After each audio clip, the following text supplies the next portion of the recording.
¿Has oído que las mujeres no podían tocar el Arca de la Alianza? ¿Has leído publicaciones en redes sociales? ¿Has visto videos inflamados afirmando que la Biblia discriminaba a las mujeres al prohibirles acercarse al objeto más sagrado de Israel? Lo que probablemente nunca has oído es lo siguiente: prácticamente ningún hombre podía tampoco. El 99,9% de la población masculina de Israel estaba igualmente prohibida, y cuando un hombre extendió la mano para tocar aquel objeto revestido de oro, cayó muerto al instante. La verdad que muchos omiten no es sobre el género, es sobre algo mucho más profundo que la mayoría de las interpretaciones modernas simplemente ignora. Antes de continuar con el video, ¿quieres fortalecer tu vida de oración y además ayudar a nuestro canal a crecer? He preparado un material con más de 50 oraciones especiales para guiarte. Haz clic en el enlace de la descripción y ayuda a nuestro proyecto a divulgar la palabra de Cristo. 1446 años antes de que Cristo naciera en Belén, algo extraordinario sucedía en el desierto del Sinaí. Moisés descendía del monte con instrucciones detalladas para la construcción de un objeto que cambiaría la historia espiritual de la humanidad. No era un ídolo como los que los egipcios adoraban. No era una estatua de oro como el becerro que el pueblo había fabricado apenas semanas antes. Era un arca de madera de acacia, revestida de oro puro por dentro y por fuera, que medía aproximadamente 1,10 metros de largo por 66 centímetros de ancho y alto. Sobre ella, 2 querubines de oro macizo extendían sus alas, creando una especie de trono invisible. Allí, en aquel espacio entre las alas, Dios prometió manifestar su presencia de una forma que Israel jamás había experimentado. Considerad el peso de estas instrucciones. Cada detalle fue especificado por el propio Creador. La madera debía ser de acacia, una de las pocas especies resistentes que sobrevivían en el desierto. El oro debía cubrir completamente la estructura, por dentro y por fuera, sin ninguna área expuesta. 4 argollas de oro serían fijadas en las esquinas, 2 de cada lado, para que varas también revestidas de oro pudieran ser insertadas. Esas varas nunca debían ser removidas, nunca. El motivo era simple y aterrorizante al mismo tiempo. Nadie debía tocar el arca con las manos desnudas. Las varas existían para que el objeto pudiera ser transportado sin contacto directo con la superficie sagrada. Dentro de esta arca serían depositados 3 artículos: las 2 tablas de piedra que contenían los 10 mandamientos, escritos por el propio dedo de Dios, una vasija de oro que contenía una porción de maná, y la vara de Aarón que había florecido milagrosamente. 3 objetos que representaban la ley, la provisión y la autoridad delegada por Dios. 3 testimonios de la alianza entre el Creador y su pueblo elegido. La tapa del arca, llamada propiciatorio o caporeth en hebreo, no era solo una cubierta decorativa. Era el lugar donde, una única vez al año, el sumo sacerdote rociaría la sangre del sacrificio para hacer expiación por los pecados de toda la nación. Ahora pensad en la complejidad del sistema que se desarrolló en torno a este objeto. Israel tenía 12 tribus, 12 grandes clanes descendientes de los hijos de Jacob: Rubén, Simeón, Leví, Judá, Dan, Neftalí, Gad, Aser, Isaacar, Zabulón, José y Benjamín. Cerca de 600,000 familias en total, según algunas estimaciones, cuando se contaban solo los hombres adultos en la salida de Egipto. Añadid mujeres, niños y ancianos, y la población llegaba a algo entre 2 y 3 millones de personas. De ese número inmenso, ¿cuántos tenían permiso para siquiera acercarse al arca? La respuesta sorprenderá a quien piense que la restricción era sobre las mujeres. De todas las 12 tribus, solo una fue apartada para el servicio religioso: la tribu de Leví. Eso ya elimina 11/12 de la población masculina. Los hombres de Rubén no podían tocar el arca. Los hombres de Judá no podían. Los guerreros de Benjamín no podían. Los pescadores de Zabulón no podían. Los comerciantes de Isaacar no podían. Ninguno de ellos. Ser hombre no confería automáticamente ningún derecho de acceso al objeto más sagrado de Israel. La masculinidad en sí no abría ninguna puerta del tabernáculo. Pero incluso dentro de la tribu de Leví, las restricciones continuaban. Leví tuvo 3 hijos, Gersón, Coat y Merari. Cada uno de estos hijos originó un clan con responsabilidades específicas. Los gersonitas cuidaban de las cortinas, cubiertas y el atrio externo del tabernáculo. Los meraritas transportaban la estructura física, las tablas, los travesaños, las columnas y las basas. Solo los coatitas tenían la responsabilidad de transportar los muebles sagrados, incluyendo el arca.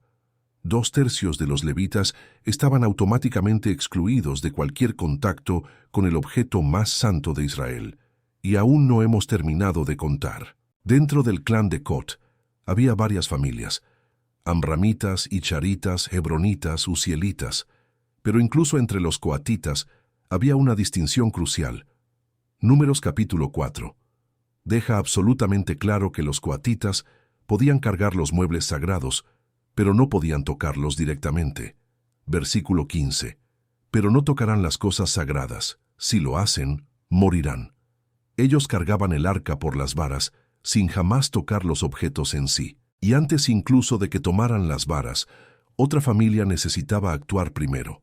Solo los descendientes directos de Aarón, el sumo sacerdote, tenían permiso para tocar los objetos sagrados y cubrirlos antes del transporte. Aarón era hijo de Amram, que era hijo de Coat, que era hijo de Leví. Un único linaje dentro de un único clan, dentro de una única tribu, dentro de un único pueblo. Cuando hablamos de quién podía efectivamente tocar el arca de la alianza, estamos hablando de tal vez una docena de hombres en cualquier generación. Una docena entre millones. Observad lo que esto significa. Si fueras un hombre israelita nacido en la tribu de Judá, estarías tan prohibido de tocar el arca como cualquier mujer.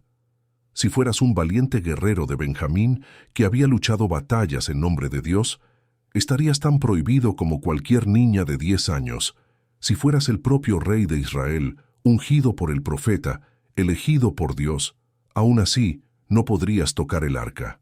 David, el hombre conforme al corazón de Dios, no podía. Salomón, el más sabio de los reyes, no podía. La restricción nunca fue sobre el género, fue sobre la función, y aquí llegamos a la historia que prueba definitivamente este punto.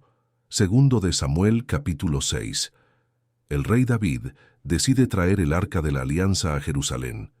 El arca había pasado 20 años en la casa de un hombre llamado Abinadab, en Kiriat Jearim, prácticamente olvidada durante el reinado turbulento de Saúl.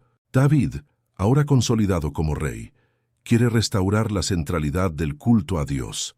Quiere que la presencia divina habite en su capital.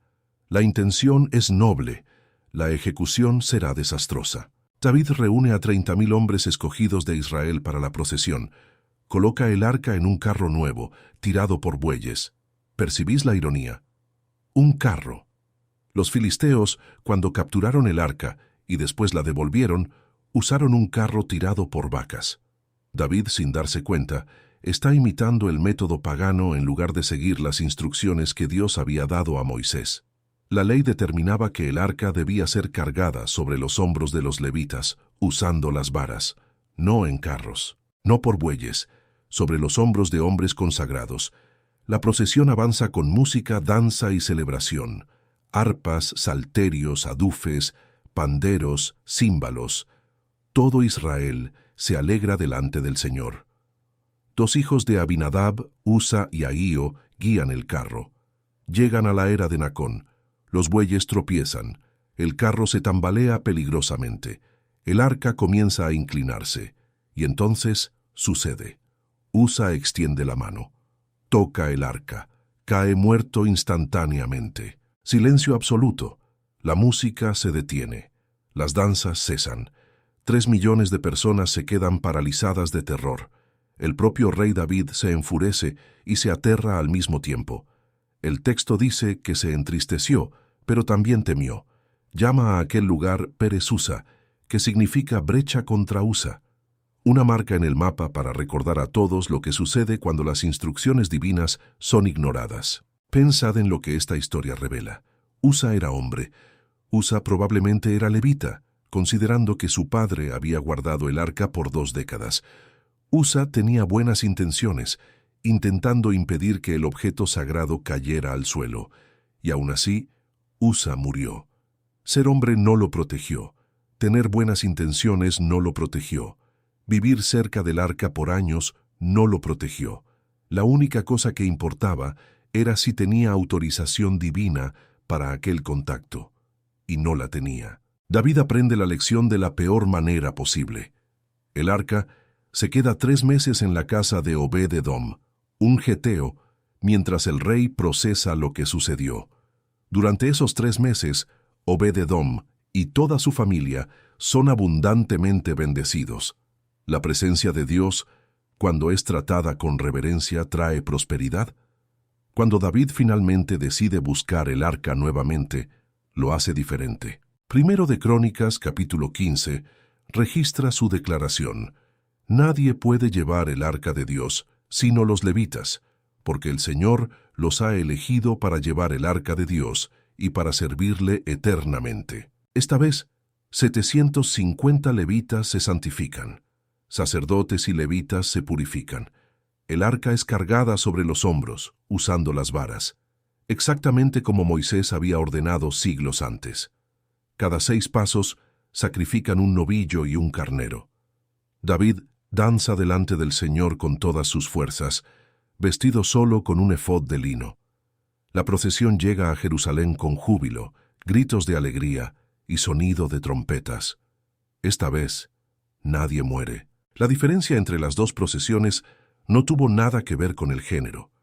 La primera incluía solo hombres y resultó en muerte. La segunda también incluía solo hombres y resultó en bendición. La variable no era quien estaba presente, sino cómo el objeto sagrado estaba siendo tratado. Las instrucciones divinas fueron ignoradas la primera vez y obedecidas la segunda. Pero entonces surge la pregunta inevitable: ¿por qué el sacerdocio estaba restringido a los hombres? ¿Por qué Dios no incluyó a mujeres entre los sacerdotes? Esta pregunta merece una respuesta honesta y cuidadosa, no una evasiva teológica. Dimensionad el contexto. El antiguo Oriente Próximo, mundo en el que Israel vivía, conocía muy bien a las sacerdotisas. Babilonia tenía sacerdotisas en sus templos. Egipto las tenía. Fenicia las tenía. Mesopotamia las tenía. Y en prácticamente todos esos casos, las sacerdotisas estaban involucradas en prácticas que incluían prostitución ritual, cultos de fertilidad y ritos de sexo sagrado. Los templos paganos eran frecuentemente centros de explotación sexual enmascarada de religión. Deuteronomio capítulo 23. Prohíbe explícitamente a Israel tener prostitutas o prostitutos de templo, una práctica común entre sus vecinos.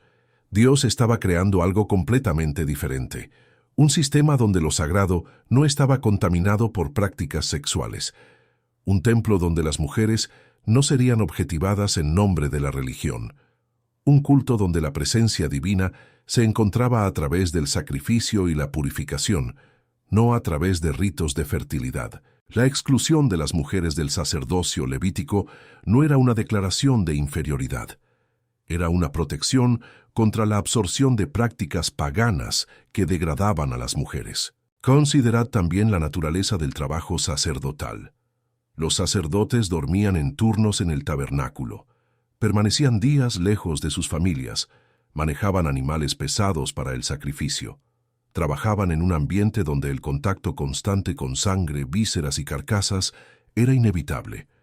En el sistema de pureza ritual de Israel, el flujo de sangre causaba impureza temporal. Las mujeres menstruaban regularmente, lo que las volvería ritualmente impuras por aproximadamente 1 semana cada mes. Durante ese periodo, ellas no podían tocar cosas santas ni entrar en el santuario. Esto no era un castigo o declaración de inferioridad. Levítico capítulo 15 muestra que los hombres también se volvían impuros por flujos corporales. Cualquier emisión seminal volvía al hombre impuro hasta el anochecer. Cualquier flujo continuo volvía al hombre impuro mientras durase y 7 días más después. La impureza ritual no era sobre el pecado o la dignidad. Era sobre la proximidad con procesos naturales que involucraban sangre, semen o muerte, y la necesidad de purificación antes de entrar en la presencia de un Dios santo. Un sacerdote necesitaba estar disponible para el servicio en cualquier momento. Necesitaba poder entrar en el santuario sin previo aviso cuando surgiera una emergencia. La logística de un sacerdocio que incluyera personas con periodos regulares de impureza ritual sería impracticable en aquel sistema específico.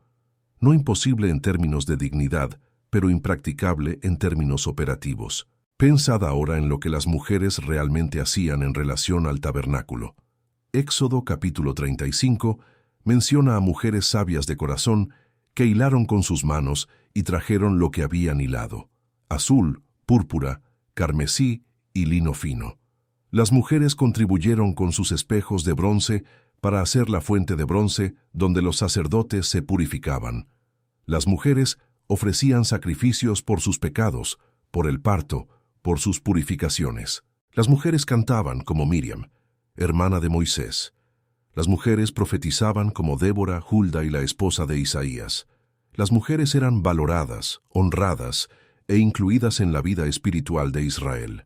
La narrativa de que las mujeres no podían tocar el arca como prueba de misoginia bíblica se desmorona cuando se examina honestamente. Los hombres tampoco podían. La vasta mayoría abrumadora de hombres estaba tan excluida como cualquier mujer, y cuando un hombre lo intentó, murió. La cuestión nunca fue sobre el género, fue sobre la función sagrada designada a una familia específica dentro de una tribu específica. Observad cómo el Nuevo Testamento transforma completamente esta realidad. El velo del templo, que separaba el lugar santísimo del resto del santuario, se rasga de arriba abajo en el momento en que Jesús muere en la cruz. Mateo capítulo 27. Aquel velo representaba la barrera entre la humanidad y la presencia directa de Dios. Aquel velo mantenía a todos alejados, excepto al sumo sacerdote una vez al año. Y ese velo fue rasgado, no de abajo hacia arriba, como si un hombre lo hubiera rasgado, de arriba hacia abajo, como si Dios estuviera abriendo el camino. En el nuevo pacto no hay más necesidad de sacerdotes intermediarios para acceder a la presencia de Dios. Primera de Pedro, capítulo 2, declara que todos los cristianos, hombres y mujeres, son real sacerdocio, nación santa, pueblo adquirido. Gálatas, capítulo 3, afirma que en Cristo no hay hombre ni mujer, pues todos son uno en Cristo Jesús. Hebreos, capítulo 4, nos alienta a acercarnos con confianza al trono de la gracia. No hay más arca prohibida, no hay más velo separador, no hay más restricciones de tribu, clan o linaje. La presencia de Dios que antes habitaba entre los querubines del arca, ahora habita en cada creyente por el Espíritu Santo. Primera de Corintios capítulo 3. ¿No sabéis que sois templo de Dios y que el Espíritu de Dios habita en vosotros? Primera de Corintios capítulo 6 especifica que nuestro cuerpo es el templo del Espíritu Santo. Hombres y mujeres, jóvenes y viejos, judíos y gentiles, todos igualmente habitados por la misma presencia que un día reposaba sobre la tapa de oro de una caja de madera en el desierto. La mujer que tocó el borde de las vestiduras de Jesús estaba ritualmente impura hacía 12 años debido a un flujo de sangre. En el sistema antiguo, ella no podría ni entrar en el atrio del templo. Cuando ella toca a Jesús, en lugar de contaminarlo, ella es sanada. La impureza no fluye de ella hacia él. El poder fluye de él hacia ella. El sistema antiguo se invierte. La santidad ahora es contagiosa, no la impureza. María Magdalena fue la primera testigo de la resurrección, la primera persona en ver al Cristo resucitado, la primera en recibir la orden de ir y contar a los otros. En una cultura donde el testimonio de las mujeres no era aceptado en tribunales, Jesús eligió a una mujer para ser la primera proclamadora de la noticia más importante de la historia. Eso dice algo sobre cómo él veía a las mujeres y su papel en el reino de Dios. Priscila enseñaba teología al lado de su marido Aquila. Juntos instruyeron a Apolos, un elocuente predicador. Febe fue llamada diaconisa de la iglesia en Cencrea. Junia fue llamada insigne entre los apóstoles por Pablo. Las mujeres oraban y profetizaban en las reuniones de la iglesia primitiva. El Evangelio demolió barreras que el sistema antiguo había erguido por razones específicas a aquel contexto. Volved ahora a la pregunta original. ¿Por qué las mujeres no podían tocar el arca? La respuesta honesta es porque casi nadie podía. La pregunta en sí conlleva una premisa falsa, la de que la prohibición era específicamente contra las mujeres. No lo era. Era una restricción funcional ligada al servicio sacerdotal, que por razones históricas, culturales y prácticas específicas a aquel tiempo y contexto, fue designado a un linaje masculino específico. Dimensionad lo que sucedió después. El arca desapareció. Cuando Nabucodonosor destruyó Jerusalén en el 586 a.C., el arca simplemente desapareció de los registros. Tal vez fue llevada a Babilonia, tal vez fue escondida por Jeremías, como sugiere una tradición en Segundo de Macabeos. Tal vez fue destruida. Nadie lo sabe. Cuando el general romano Pompeyo conquistó Jerusalén en el año 70 de la era cristiana, quedó perplejo al descubrir que el lugar santísimo estaba vacío. Los judíos mantenían una habitación vacía en su templo. La presencia que un día habitaba sobre el arca ya no necesitaba una caja de oro para manifestarse. El profeta Jeremías, capítulo 3, lo había previsto. Y acontecerá que cuando os multipliquéis y crezcáis en la tierra, en aquellos días, dice el Señor, no se dirá más, arca del pacto del Señor, ni vendrá al pensamiento, ni se acordarán de ella, ni la echarán de menos, ni se hará otra. El arca cumplió su propósito, apuntó a algo mayor, y cuando ese algo mayor vino, ella se volvió innecesaria. Lo que la Iglesia muchas veces omite no es que las mujeres tenían prohibido tocar el arca. Lo que omite es el contexto completo de esa prohibición. Omite que los hombres también la tenían prohibida.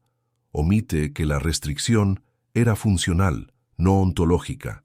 Omite que el Nuevo Testamento demolió esas barreras completamente. Omite que en Cristo no hay más distinción de acceso a la presencia de Dios. Cuando oigas a alguien usar el arca de la alianza como ejemplo de misoginia bíblica, acuérdate de Usa. Un hombre tocó el arca. Murió. La santidad de Dios no hace distinción de género. Ella exige reverencia de todos, y la gracia de Cristo ofrece acceso a todos. Esa es la verdad que muchos prefieren no contar. El objeto más sagrado de Israel, aquel que poquísimos podían tocar, apuntaba a una realidad donde todos podrían acercarse. La exclusividad extrema del antiguo sistema destacaba la magnitud de la inclusión que vendría. Cuanto más restringido era el acceso antes, más gloriosa es la apertura ahora. El arca era una sombra. Cristo es la sustancia, y en la sustancia, hombres y mujeres encuentran igual acceso al trono de la gracia, con confianza, a cualquier hora, en cualquier lugar, sin velo, sin varas, sin miedo a caer muerto por acercarse demasiado. Esta es la verdad completa, no la versión editada que alimenta narrativas de victimización o acusaciones de misoginia, no la versión simplificada que ignora el contexto histórico y teológico, la verdad completa que incluye restricciones, razones, transformaciones y cumplimiento. La verdad que honra tanto la santidad de Dios como la dignidad de todos los que Él creó a su imagen. Y tal vez la mayor ironía de todas sea esta. La misma Escritura que estableció restricciones de acceso al arca es la misma que declara a hombres y mujeres igualmente creados a imagen de Dios desde la primera página. Creó Dios al hombre a su imagen de Dios lo creó, varón y hembra los creó. Génesis capítulo 1. Antes de cualquier ley sobre el sacerdocio, antes de cualquier instrucción sobre el tabernáculo, antes de cualquier restricción sobre quién podía o no tocar objetos sagrados, la dignidad igual estaba establecida. El sistema levítico era temporal. La imagen de Dios es eterna. Las restricciones pasaron. La igualdad de valor permanece para siempre.